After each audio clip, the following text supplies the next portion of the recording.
Apresentamos uma análise do artigo The World Educational Revolution 1950 until 1970, publicado em 1977. Este artigo examina por que houve matrículas massivas em escolas ao redor do mundo durante este período após a Segunda Guerra Mundial. Os seguintes autores analisarão isso e desenvolverão modelos de visão para descrever este fenômeno. Um breve histórico dos 4 autores para ter uma ideia de quem lidou com esta questão. O primeiro autor é John V. Maia, professor de Sociologia representante do neo-institucionalismo, uma abordagem da ciência organizacional na Universidade de Stanford. Ele enfatizou a importância de valores e normas para organizações bem-sucedidas e sempre os examinou dependendo de seu ambiente social. O segundo autor é Richard Robinson, professor de Sociologia agora na Universidade Emory. Seu trabalho é principalmente dedicado à sociologia da educação e ao desenvolvimento político e econômico comparativo. O terceiro autor é Francisco Ramírez, professor de educação por cortesia da sociologia na Universidade de Stanford. Ele geralmente conduziu estudos transnacionais sobre o papel da educação na formação da sociedade mundial e a influência da sociedade mundial no desenvolvimento educacional. O último autor é John Bowley Bennett, professor de sociologia agora na Universidade Emory. Seus interesses estão nos tópicos de globalização, cultura mundial, política internacional, organizações governamentais, educação para a cidadania e o poder e autoridade do Estado na política mundial.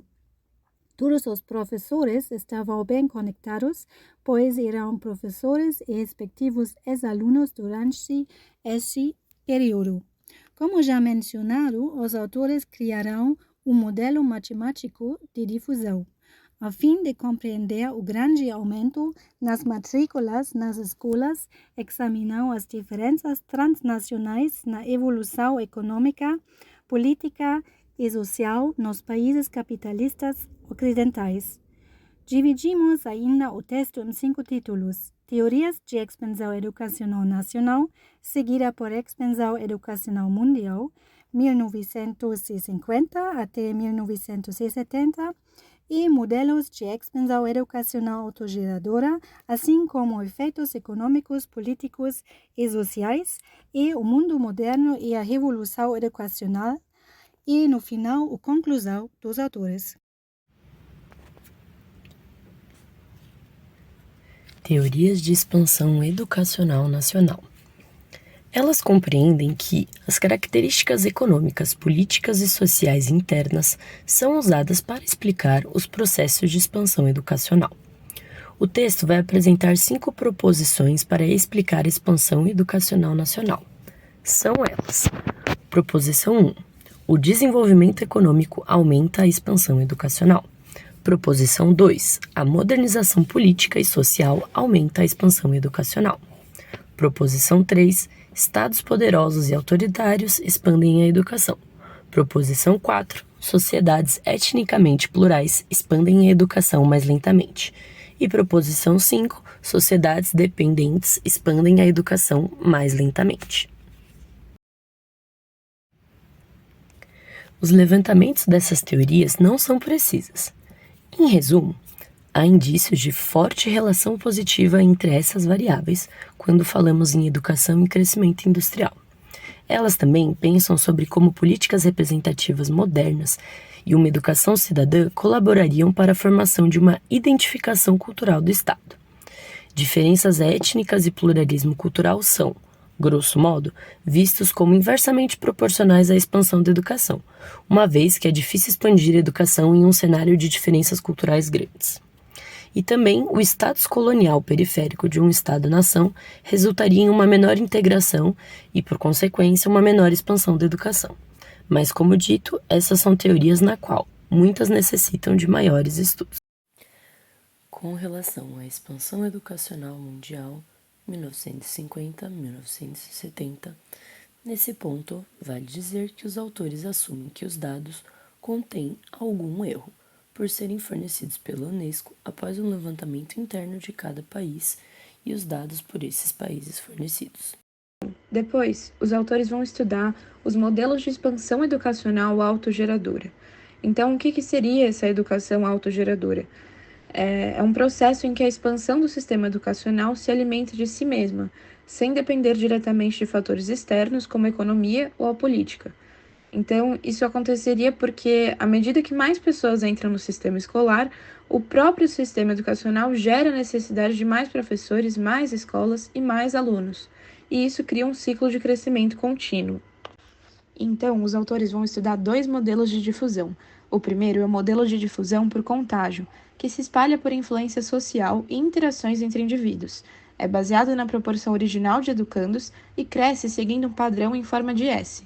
Ou seja, cresce lentamente no início, acelera e, com o tempo, começa a desacelerar novamente quando a maioria da população já está educada. Esse modelo propõe que a educação se espalhe de forma semelhante a um contágio, ou seja, a partir das pessoas já educadas para aquelas que ainda não estão no sistema educacional. A ideia é que a presença de um certo número de pessoas educadas em uma sociedade vai promover de forma contínua o crescimento do número de educandos entre a população restante. O segundo modelo estudado é o modelo de difusão de fonte constante. Nesse modelo, o crescimento da educação não depende tanto do número de pessoas educadas, mas sim da proporção de pessoas que ainda não estão no sistema educacional. A ideia é que existe uma pressão constante, vinda do sistema ou de políticas de Estado, para incluir cada vez mais as pessoas no sistema. Dessa forma, a curva de crescimento é decrescente, e o crescimento é proporcional à população não educada. Os autores fazem, portanto, uma análise de ambos os modelos. No primeiro, ele se aplicaria bem a situações onde a educação já tem algum nível de desenvolvimento, não leva em consideração fatores externos ou estruturais que possam influenciar a expansão. Já no segundo, no modelo de difusão de fonte constante, ele se aplicaria bem a países em desenvolvimento ou recém-independentes. Ele é, portanto, mais adequado para explicar a expansão educacional em contextos onde a educação ainda não está tão desenvolvida. Segundo o autor, na página 5, ele cita: a questão empírica que esses modelos abordam é o quanto a expansão educacional depende tanto da população sem instrução disponível, quanto do tamanho inicial da população instruída. Esses modelos podem nos dizer até que ponto as características da população já incorporadas ao sistema educacional criam novos aumentos nas matrículas. É por esse motivo que denominamos tais modelos de processo autogerado. Então, os autores trazem 4 suposições para, ao final, chegar a uma equação que estima a expansão da educação primária. Primeiro ponto, a proporção constante de matrícula. Segundo, a difusão da educação existente, que seguiria, portanto, a curva clássica em S da teoria da difusão. Terceiro ponto, pressão constante da estrutura educacional, principalmente aí pelo sistema mundial e pelo Estado-nação. E o último ponto, fatores metodológicos adicionais. Primeiro, um termo constante que captura tendências tanto de super quanto de subestimação nas matrículas. E segundo, a taxa de crescimento da população em idade escolar, que é considerada, já que o crescimento rápido dessa população pode limitar o aumento da taxa de escolarização. Isso significaria, portanto, que o aumento da matrícula primária é negativamente influenciado por um crescimento populacional muito acelerado. Essas 4 suposições formam a base do modelo para explicar a expansão da educação primária entre 1955 e 1970, destacando tanto a difusão interna do sistema quanto a pressão externa para expandir a matrícula escolar.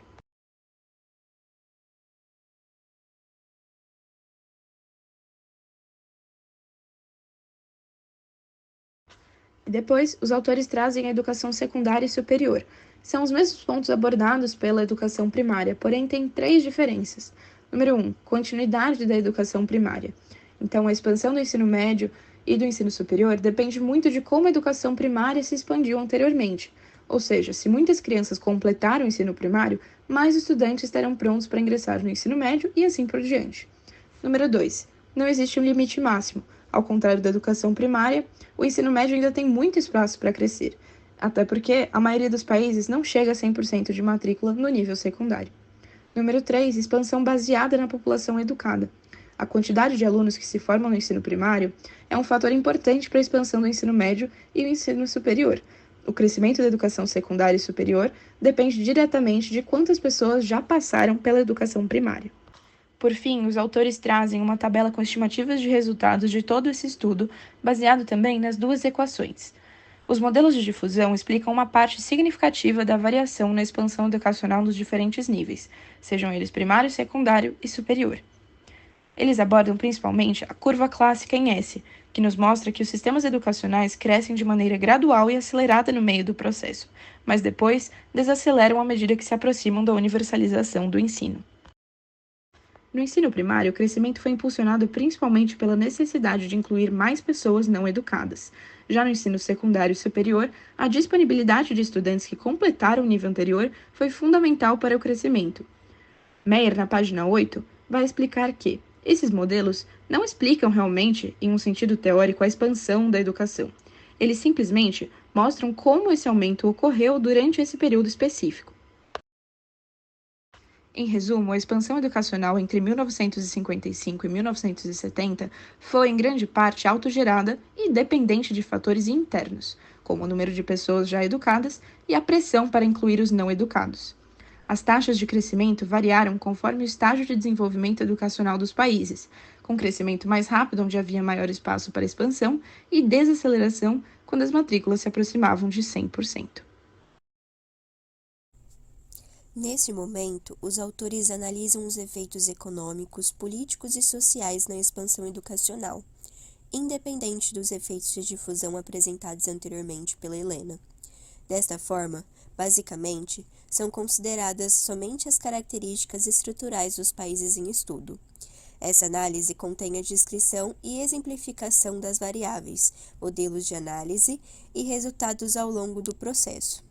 As variáveis. Os indicadores foram utilizados para testar as 5 proposições da expansão educacional apresentadas no início deste trabalho, sendo eles 3 indicadores de desenvolvimento econômico, 4 indicadores de modernização política e social, 3 indicadores de poder e autoridade, 2 indicadores de dependência e, por último, um indicador de heterogeneidade social.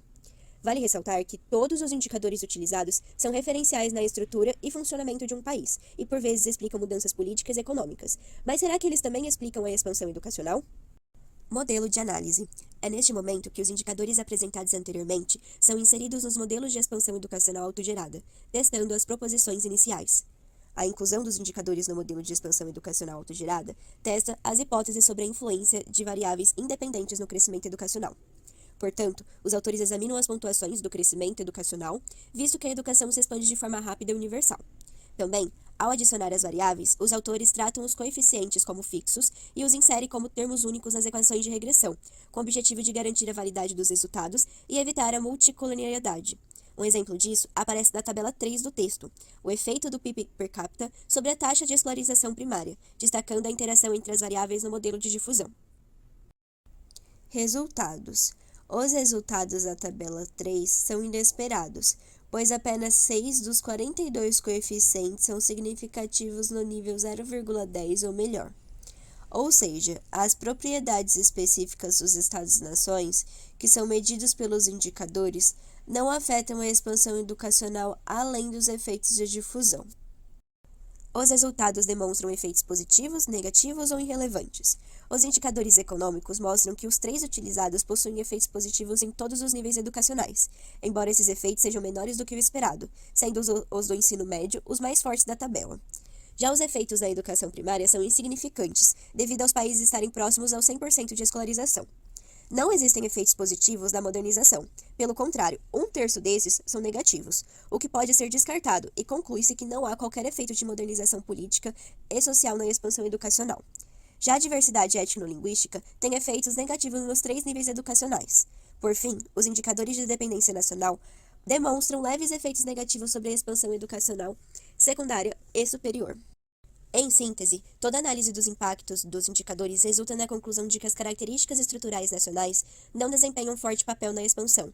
Até mesmo o desenvolvimento econômico possui pequenos efeitos, e os indicadores de modernização social e política não possuem impactos na expansão educacional. Uma observação importante diz respeito ao fato de que, não é porque os autores não encontraram variações nas características estruturais dos países entre 1950 a 1970, que isso seja regra a todos os outros períodos, ou seja, pode haver efeitos na expansão educacional a depender do período analisado.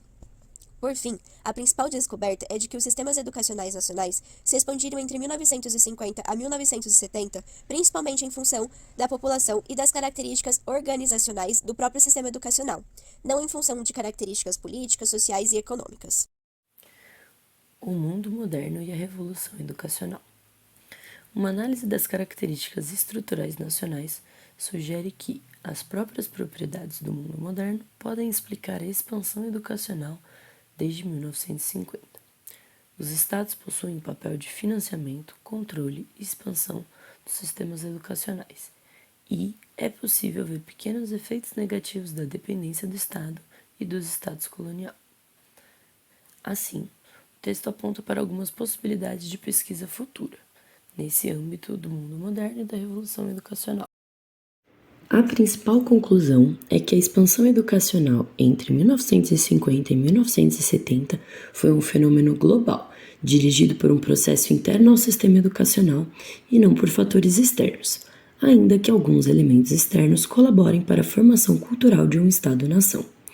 Isso sugere que, após a Segunda Guerra Mundial, a educação se tornou uma prioridade mundial, parte de um movimento maior em direção ao desenvolvimento econômico, social e político em todo o planeta.